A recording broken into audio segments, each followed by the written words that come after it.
नमस्कार दोस्तों, बुद्ध विचार यूट्यूब चैनल में आपका स्वागत है। कभी सोचा है कि जब सब कुछ ठीक चल रहा हो फिर भी मन क्यों बेचैन होता है? कभी अचानक डर क्यों सताने लगता है? कभी बिना किसी कारण हम खुद से ही हार क्यों जाते हैं? ये सब इसलिए होता है क्योंकि हमने पूरी दुनिया को समझा लेकिन अपने मन को कभी नहीं समझा। हमने बाहर के शत्रु देखे लेकिन भीतर का जो सबसे बड़ा शत्रु है उसे पहचान ही नहीं पाए। और यही वह शत्रु है जो हमारी रातों की नींद छीन लेता है, हमें कमजोर बना देता है, हमें वो नहीं बनने देता जो हम बन सकते हैं।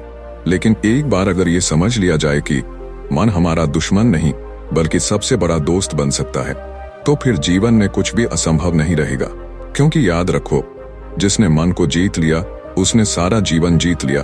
आरव नदी किनारे बैठा था, सिर झुका हुआ, आंखें खाली और मन भरा हुआ। उसके भीतर एक तूफान चल रहा था। कभी वह भविष्य की चिंता करता, कभी अतीत के पछतावे में खो जाता, कभी बहुत खुश होता तो अगले ही पल उदासी में डूब जाता। उसकी यही हालत देखकर गांव वालों ने सलाह दी, तू एक बार बाबा शांतिवान के पास जा, वे तुझे बताएंगे कि ये बेचैनी क्या है। आरव जंगल के रास्ते उस गुफा तक पहुंचा जहां बाबा शांतिवान ध्यान में लीन थे। कुछ देर इंतजार करने के बाद बाबा ने आंखें खोली। आरव ने हिचकिचाते हुए पूछा, बाबा, मेरा मन बहुत बेचैन रहता है, कभी कुछ चाहता हूं कभी कुछ और। एक पल शांति तो दूसरे पर गुस्सा, ये मन आखिर होता क्या है? बाबा मुस्कुराए। अच्छा, तू ये जानना चाहता है कि मन क्या है? आरव ने सिर हिलाया। हाँ बाबा, मन ही तो सब गड़बड़ करता है। बाबा ने गहरी सांस ली और कहा, बेटा, मन को ये चीज नहीं है, ये तो हर उस चीज का मेल है जो तू देखता है, सुनता है और महसूस करता है, सोचता है और महसूस करता है। बाबा बोले, तू अपने शरीर को देख, ये तेरा तन है, तेरा दिमाग वो तेरा मस्तिष्क है जहां स्मृति और तर्क चलते हैं। लेकिन मन वो क्या है? आरव चुप था। मन वो है जो विचारों को पकड़ता है, जो कभी अतीत में भटकता है, कभी भविष्य के डर में उलझ जाता है। मन वह है जो तुझे सोने नहीं देता और तुझे अपनी ही कल्पनाओं में उलझा लेता है। बाबा उठे, एक कटोरी पानी लाए और उसमें मिट्टी घोल दी। देख, इस पानी को साफ था ना, अब कैसा हो गया? आरव बोला, गंदा हो गया बाबा। यही तेरा मन है। तू सुबह उठता है, मन साफ होता है, फिर सोचता है आज क्या होगा, कल उसने मुझे क्यों टोका, मैं अच्छा हूं या बुरा। हर सोच, हर डर, हर शिकायत उस पानी में मिट्टी की तरह मिलती जाती है। बाबा ने समझाया, मन को 3 भावों में समझा जा सकता है। 1, चेतन मन, कॉन्शियस माइंड, जो अभी सोच रहा है, सवाल पूछ रहा है। 2, अवचेतन मन, सबकॉन्शियस, जहां पुरानी यादें, भावनाएं और आदतें छुपी होती हैं। 3, अचेतन मन, अनकॉन्शियस, जहां जन्मों का अनुभव, संस्कार और गहरे भाव रहते हैं। तू जो भी सोचता है, देखता है, सुनता है, वो सब इन 3 स्तरों पर जमा होता है और फिर तेरे व्यवहार, तेरे निर्णय, तेरे डर सब इन्हीं से निकलते हैं। मन की एक खासियत है, आरव, बाबा बोले, ये कभी रुकता नहीं। तू शरीर से यहाँ बैठा है लेकिन तेरा मन अभी माँ की याद कर सकता है, कल की परीक्षा में जा सकता है या किसी लड़की के मुस्कान में खो सकता है। ये इतना तेज है कि एक पल में 100 योजनें तय कर लेता है। और यही सबसे बड़ी चुनौती है, क्योंकि जो चीज पकड़ में नहीं आती वो नियंत्रण में कैसे होगी? आरव ने पूछा, तो क्या मन बुरा है? बाबा मुस्कुराए, नहीं बेटा, मन बुरा नहीं है। मन सिर्फ वही करता है जैसा तू उसे सिखाता है। मन एक सेवक है अगर तू इसे दिशा देता है, पर यही मन एक स्वामी बन जाता है अगर तू इसे खुला छोड़ दे। जो लोग कहते हैं मैं खुद को रोक नहीं पाया, मेरा मन नहीं माना, दरअसल वे अपने मन के गुलाम बन चुके हैं। जिस दिन तू मन को सिखा देगा कि तुझे कब सोचना है, कब नहीं, किस बात पर ध्यान देना है, किसे छोड़ना है, उस दिन तू आजाद होगा। बाबा ने आंखें बंद की और कहा, अब तू एक काम कर, हर दिन सिर्फ 10 मिनट बैठ और अपने मन को देख, वो कहां कहां भागता है, किस बात पर अटकता है। कुछ मत कर, बस देख। जब तू देखेगा तब समझेगा और जब समझेगा तभी संभाल पाएगा। मन को हराना नहीं है, उसे जानना है और धीरे धीरे उसे अपना साथी बनाना है। आरव ने बाबा को प्रणाम किया। अब वह जान चुका था कि उसके भीतर जो हलचल है वो केवल मानसिक गति है, जिसे वो समझ सकता है, संभाल सकता है। अगली सुबह आरव फिर से बाबा शांतिवान की कुटिया पर पहुंचा। चेहरे पर कुछ सवाल थे लेकिन इस बार आंखों में हल्की सी उम्मीद भी थी। बाबा, उसने पूछा, अब जब मैंने मन को थोड़ा थोड़ा देखना शुरू किया है तो सवाल और बढ़ गए हैं। ये मन चलता कैसे है? कभी तो शांत होता है, कभी तूफान बन जाता है, कभी बिना कारण ही दुखी कर देता है, तो कभी एक झूठी खुशी से झूमने लगता है। बाबा मुस्कुराए, जैसे वो सवाल का इंतजार कर रहे हों। मन कभी भी स्थिर नहीं रहता आरव, ये उसकी प्रकृति है, चलायमान रहना। जैसे हवा को नहीं रोका जा सकता, वैसे ही मन को भी रोका नहीं जा सकता, लेकिन हवा को दिशा दी जा सकती है, और मन को भी। मन चलता है स्मृति से, कल्पना से, और सबसे ज्यादा इच्छा से। बाबा ने धीरे धीरे 3 पत्थर उठाए और आरव के सामने रखे। एक, स्मृति मेमोरी, ये पहला पत्थर है, तेरे अतीत की स्मृति। जो कुछ तूने देखा, सुना, सहा, सीखा, सब इसमें दर्ज है। जब तू किसी जगह जाता है और पुरानी याद आ जाती है, वो स्मृति तेरा मन चला रही होती है। तेरा मन हर पल बीते कल से रंगा होता है। 2, कल्पना, इमेजिनेशन, दूसरा पत्थर, कल्पना। तू जो अभी है उससे कहीं ज्यादा मन वो सोचता है जो हो सकता था, होना चाहिए था, या अगर ऐसा होता तो। मन एक फिल्म निर्देशक की तरह है। 3, इच्छा, डिजायर, और तीसरा सबसे भारी पत्थर, इच्छा। जिस पल तू कुछ चाहता है, मन वही टिक जाता है। फिर वो या तो पाने की योजना बनाता है या खोने का डर पाल लेता है। इच्छा से ही लालच, मोह, क्रोध और ईर्ष्या जन्म लेते हैं, और जब इच्छा पूरी नहीं होती तो दुख पैदा होता है। बाबा ने लकड़ी की छड़ी से मिट्टी पर एक रेखा खींचते हुए कहा, ध्यान से समझ आरव, हर विचार एक भावना बनता है, हर भावना एक क्रिया को जन्म देती है, और हर क्रिया तेरी आदत बन जाती है। इस तरह मन तुझे संचालित करता है, जबकि तुझे लगता है कि तू खुद सोच रहा है। आरव की आंखें फैल रहीं। मतलब मेरे विचार भी मेरे नहीं है? बाबा बोले, तेरे विचार तेरे अनुभवों और संगति से आए हुए होते हैं। जो तू रोज देखता है वही तेरा मन बनाता है। मन की एक और चालाकी है आरव, आदत। तू एक बार कोई सोच सोचेगा, वो दोहराई जाएगी, और जब वो बार बार दोहराई जाती है तो वो सच लगने लगती है। अगर तू हर दिन सोचे मैं नाकाम हूं, तो वो विचार तेरा स्वभाव बन जाएगा, और फिर तू उस अनुसार व्यवहार करने लगेगा। मन तुझे तेरी ही बनाई हुई कहानी में बांध देता है। आरव ने पूछा, बाबा, जब मैं शांत रहना चाहता हूं तभी सबसे ज्यादा विचार क्यों आते हैं? बाबा ने मुस्कुराते हुए जवाब दिया, क्योंकि तू पहली बार उसे देख रहा है। मन को जब तक तू बाहरी चीजों में उलझाए रखता है, मोबाइल, टीवी, बातें, तब तक वो दिखता नहीं। पर जब तू शांत होता है, अकेला होता है, तब उसकी असली हलचल सामने आती है। मानो कोई झील हो जिसमें तू पत्थर फेंकना बंद कर दे, तभी उसकी गहराई दिखती है। अब सवाल ये नहीं है कि मन चलता कैसे है, सवाल ये है कि तू उसे बहने दे रहा है या उसे दिशा दे रहा है। मन को मत रोको, बस उसे समझो। जैसे एक बच्चा दलियों में भागता है, उसे चिल्लाकर मत रोक, उसका हाथ पकड़कर धीरे से रास्ता दिखा। आरव अब समझ चुका था, मन कोई शत्रु नहीं, वो तो एक बच्चा है जिसे बस प्यार से समझाना है। वो अब ये जानता था कि उसके भीतर जो विचार आते हैं वे सिर्फ हवा की तरह बहते हैं, उन्हें पकड़ना नहीं, देखना है। बाबा ने मुस्कुराकर कहा, अब तू जान चुका है कि मन कैसे चलता है। अब अगली चुनौती है मन को काबू में कैसे लाया जाए। लगातार 3 दिन से बाबा के बताए अनुसार ध्यान करने की कोशिश कर रहा था। हर सुबह वह चुपचाप बैठ जाता, आंखें बंद करता, लेकिन कभी बचपन की बातें याद आने लगती, कभी भविष्य की चिंता सताने लगती, और कभी अचानक किसी लड़की की मुस्कान आंखों में तैर जाती। वह चिढ़ जाता, खुद से लड़ने लगता। ये मन चुप क्यों नहीं होता? तीसरे दिन वो फिर बाबा के पास पहुंचा। बाबा, मैं कोशिश कर रहा हूं, आपने कहा था मन को देखो, समझो। पर जब मैं शांत बैठता हूं तब तो वो और ज्यादा दौड़ने लगता है, कभी इधर कभी उधर। ये मन इतनी जल्दी क्यों भटक जाता है? बाबा मुस्कुराए। उन्होंने एक दीपक जलाया और उसकी लौ की तरफ इशारा करते हुए बोले, क्या तू इस लौ को स्थिर देख पा रहा है? हाँ बाबा, एकदम स्थिर है। अब इधर देख। बाबा ने दरवाजा खोल दिया। हवा भीतर आई और लौ थापने लगी। अब क्या देख रहा है? लौ अब हिल रही है बाबा। बाबा बोले, बस यही है मन की प्रकृति। जब बाहर की हवाएं चलती हैं तो अंदर की लौ डगमगाने लगती है। मन क्यों भटकता है? एक, बाहरी प्रभाव। बाबा बोले, मन हर उस चीज पर प्रतिक्रिया करता है जो तू देखता है, सुनता है, सूंघता है, महसूस करता है। एक गीत, एक शब्द, एक दृश्य, सब तेरा मन खींच लेते हैं, क्योंकि मन स्थिर नहीं, संवेदनशील है। 2, आदत का चक्र। तेरा मन आदत से चलता है। तू हर दिन अगर मोबाइल खोलते ही 50 चीजें स्क्रॉल करता है तो मन आदत से भागता रहेगा, एक से दूसरी फिर तीसरी, और जब तू उसे रोकने की कोशिश करेगा तो वो और बेकाबू हो जाएगा। 3, तृप्ति की तलाश। मन को हमेशा कुछ चाहिए। अगर उसे कुछ खाने को न मिले तो वो यादें चबाने लगता है। अगर सामने कोई समस्या न हो तो वो कोई दुख तलाशने लगता है, क्योंकि मन को शांति से डर लगता है। वो जानता ही नहीं कि शांत कैसे रहा जाता है। आरव, तू बैठकर 2 मिनट सिर्फ अपनी सांस पर ध्यान दे। न किसी विचार को रोके न खींचे, बस देख कि तेरे मन में कितने विचार आते हैं। आरव ने किया। 2 मिनट में ही उसके भीतर दर्जनों विचार आए। कभी भूख, कभी कल का काम, कभी माँ की बात, कभी किसी का चेहरा। उसने आंखें खोली और गहरी सांस ली। बाबा, ये मन तो बेकाबू घोड़े जैसा है। बाबा, ये मन तो बेकाबू घोड़े जैसा है। बाबा से, हाँ बेटा, तूने अभी उस बगीचे का दरवाजा खोला है जहाँ तू खुद हर रोज चक्कर लगाता रहा है। पहले तुझे लगा तो मन को चला रहा है, अब तुझे समझ में आ रहा है कि मन तुझे चला रहा है।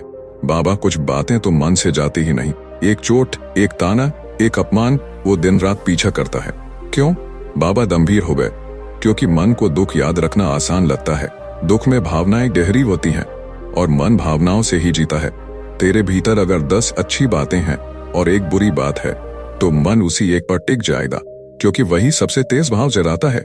मन को शांत करना है तो पहले उसे मारने की कोशिश मत कर, उसे अपनाओ। जब कोई बच्चा रोता है तो तू उसे थप्पड़ मारकर चुप कराएगा नहीं, तू उसे गोद में लेकर कहेगा, मैं समझता हूँ।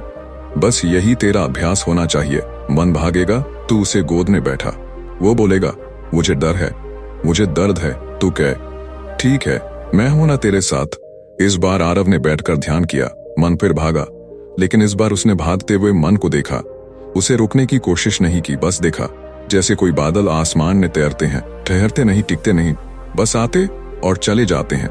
10 मिनट बाद जब उसने आंखें खोली तो चेहरा हल्का था। मन पहली बार थोड़ी देर उसके सामने रुककर खड़ा हुआ था। बाबा मुस्कुराए। देखा आरव, तूने मन को पकड़ने की कोशिश नहीं की, इसलिए आज वो खुद सामने आ गया। अब अगला चरण है मन को काबू में कैसे लाया जाए। अब जब तू जान गया है कि मन भटकेगा ही, तो अगला कदम है उसे दिशा देना, नियंत्रण सिखाना। जैसे कोई रथ चालक घोड़ों की लगाम संभालता है, जैसे कोई रथ चालक घोड़ों की लगाम संभालता है। आरव अब हर दिन की तरह बाबा शांतिवान के पास पहुंचा। इस बार उसकी आंखों में थकान नहीं, एक अजीब सी जिद थी। बाबा, अब मुझे उपाय चाहिए। मैंने देख लिया मन को, जाना उसका स्वभाव, पर अब उसे साधन है। मुझे बताइए, मैं अपने मन को काबू में कैसे लाऊं? बाबा मुस्कुराए और गहरी आवाज में बोले, ठीक है आरव, आज से तू उस राह पर चलेगा जहां मन को तू साधक बना सकेगा, सेवक बना सकेगा। लेकिन याद रख, ये यात्रा बाहर की नहीं, भीतर की है। बाबा ने धीरे धीरे 3 शब्द बोले, जैसे किसी शास्त्र का पाठ हो। 1 अवलोकन, ऑब्जर्वेशन। 2 स्वीकृति, एक्सेप्टेंस। 3 संतुलन, बैलेंस। आरव ने ध्यान से देखा। बाबा की आंखें बंद थीं, पर उनके शब्द भीतर उतरते जा रहे थे। मन को रोकना असंभव है, बाबा बोले, लेकिन उसे देखना संभव है। और जब तू देखता है तो तू उसके प्रभाव से मुक्त होने लगता है। जैसे तू सड़क पर खड़ा हो और गाड़ियां आ जा रही हों। क्या तू हर गाड़ी को रोकने जाएगा? नहीं, तो बस देखेगा, वो आई, वो गई। ऐसे ही विचारों को देख, उन्हें पकड़ मत। अवलोकन से मन की गति कम नहीं होती, लेकिन उसका असर जरूर कम हो जाता है। आरव ने पूछा, क्या मैं दिन भर ऐसे ही देखता रहूं? बाबा बोले, हाँ, दिन भर नहीं, लेकिन रोज कुछ समय तो बस बैठ, आंखें बंद कर, और जो भी विचार आए उन्हें जज मत कर, बस देख, तो पाएगा मन धीरे धीरे शांत हो रहा है। अवलोकन के बाद अगला चरण है स्वीकृति। मन कभी कभी डर देगा, कभी लालच, कभी ईर्ष्या। तू उनसे डर मत, उन्हें दबाने की कोशिश मत कर। जैसे कोई बच्चा जिद कर रहा हो, अगर तू उसे डांटेगा तो वो और चिल्लाएगा, लेकिन अगर तू उसे प्यार से कहे, ठीक है बेटा, मैं समझता हूँ, तो वो खुद शांत हो जाएगा। तेरा मन तुझसे संवाद चाहता है, लड़ाई नहीं। अगर तू दुखी है तो कह, ठीक है मन, तो दुखी है, मैं तुझे समझता हूँ। बस इतना कहना ही मन को हल्का कर देता है। आरव ने आंखें बंद की और कुछ पुरानी बातें याद आईं। एक दोस्त का अपमान, परीक्षा में असफलता, माँ की बीमारी। उसने पहली बार उन भावनाओं को नहीं रोका, बस कहा, ठीक है, ये सब हुआ और मैं अब भी हूँ। बाबा ने कहा, अब तीसरा और सबसे गहरा अस्त्र है संतुलन। मतलब तू ना किसी विचार में डूबे, ना किसी भावना में बह जाए। तू न ज्यादा हंसे, न ज्यादा रोए, न ज्यादा बोले, न ज्यादा चुप रहे, बस संतुलन में रहे, क्योंकि जहां संतुलन है वहीं शांति है। मन को काबू करने का मतलब उसे बांधना नहीं, बल्कि इतना प्रशिक्षित करना कि वो तेरे अनुसार चले, ना कि तू उसके अनुसार। बाबा बोले, चल आज एक अभ्यास करते हैं। आरव और बाबा दोनों एक चट्टान पर बैठे। बाबा ने कहा, 10 मिनट बस सांस को देख, ना उसे गहरा कर, ना तेज, ना किसी विचार को रोको, ना उसे खींचो, बस सांस और साक्षी। आरव ने किया। शुरुआत में मन इधर उधर भागता रहा, लेकिन कुछ ही देर में उसने खुद को एक अजीब सी शांति में महसूस किया। वो कोई ध्यान नहीं कर रहा था, कोई मंत्र नहीं बोल रहा था, बस अपने साथ बैठा था और ये एहसास नया था। आरव, बाबा ने कहा, मन को जीतने के लिए लड़ाई नहीं चाहिए, समझ चाहिए। अगर तू रोज 10 मिनट अपने साथ बैठ जाए, बिना फोन, बिना किताब, बिना लक्ष्य, तो तू धीरे धीरे जान पाएगा कि तेरे भीतर कितना कुछ छिपा है, जो सिर्फ तब दिखता है जब तू शांत होता है। मन एक नदी है, अगर तू पत्थर फेंकता रहेगा तो उसकी सतह कभी साफ नहीं दिखेगी, लेकिन जब तू शांत बैठता है तब गहराई सामने आती है। 5वें दिन की सुबह थी। सूरज की पहली किरणें पहाड़ों के पीछे से झांक रही थीं। आरव बाबा की कुटिया के बाहर बैठा मन ही मन सोच रहा था, मैं रोज ध्यान करता हूँ, विचारों को देखता हूँ, मगर मन फिर भी कभी कभी मुझसे लड़ पड़ता है। कभी कहता है तू कमजोर है, कभी याद दिलाता है तूने ये भी नहीं किया। क्या मन से लड़ाई जरूरी है, या क्या उसे दोस्त बनाया जा सकता है? बाबा ने जैसे उसके भीतर की बात सुन ली। बाबा बोले, आरव, तू अपने चेहरे को बिना आईने के देख सकता है। नहीं बाबा, तो फिर अपने मन को शत्रु क्यों मान रहा है? मन तेरा आईना है, जो तू सोचता है, जो तू महसूस करता है, वो सब तेरे मन में ही दिखाई देता है। मन तुझसे लड़ नहीं रहा, वो तुझे दिखा रहा है कि तू कैसा है। मन तुझसे इसलिए टकराता है क्योंकि तू उससे भागता है। मन तेरे भीतर के पुराने जख्मों को सामने लाता है, तेरी असफलताओं की कहानी सुनाता है, तेरे भीतर दबे हुए डर को बाहर लाता है, ताकि तू उन्हें देख सके और उन्हें मिटा सके। जैसे कोई पुराना दोस्त हो जिसे तूने सालों से नजरअंदाज किया है, वो जब तुझसे मिलने आए तो क्या करेगा? उसे तू नजरअंदाज करेगा तो वो चिल्लाएगा, उसे अपनाएगा तो वो तुझे गले लगाकर चुप हो जाएगा। पर बाबा, आरव बोला, ये मन तो मुझे दुख भी देता है, कभी असुरक्षा, कभी डर, कभी शर्मिंदगी। मैं क्यों इसे मित्र मानूं? बाबा हंसे। बिल्कुल वही बात जो लोग अपनी छाया के बारे में कहते हैं। वो काली है इसलिए डरावनी है, लेकिन क्या तू अपनी छाया से भाग सकता है? मन वो छाया है जो तुझसे अलग नहीं है।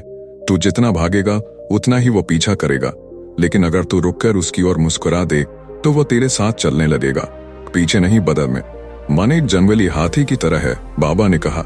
अगर तू उसे बिना प्रशिक्षित किए खुला छोड़ देगा तो वह तुझे ही कुचल देगा, पर अगर तू रोज अभ्यास करेगा, ध्यान, मौन, स्वीकृति, साक्षी, तो वही हाथी तुझे युद्ध में विजयी बना सकता है। मन का काम है विचार लाना, तेरा काम है ये चुनना कि किस विचार को पालना है। अगर तू इस चुनाव की शक्ति समझ गया तो मन तेरा मित्र बन जाएगा। चल तुझे एक कहानी सुनाता हूँ। बाबा बोले, एक गांव में 2 सर्प रहते थे, एक सफेद, दूसरा काला। दोनों रोज एक साधक के पास जाते। सफेद सर्प उसे प्रेरणा देता, तू कर सकता है, तू अच्छा है।